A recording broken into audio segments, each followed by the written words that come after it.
نبی صلی الله علیه و سلم په باره کې قرآن وایي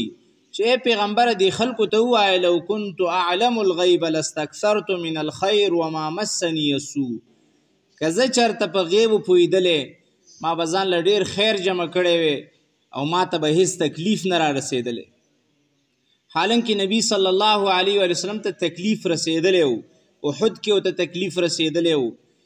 په عایشې رضی الله عنها چې کله بهتان ولګېد تکلیف ورته ورسېده، ولې عالم الغیب نه و که نه، د حقیقت حال نه نو خبر او د حقیقت د هغه واقعې نه نو خبر، نو تکلیف ورته ورسېده.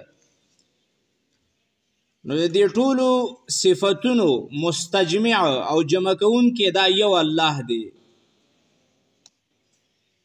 الله پیغمبر ته وایي صلی الله علیه و سلم وی دی مشرکینو ته توبیخ ورکړه د دوی په عقیده باندې او رټنه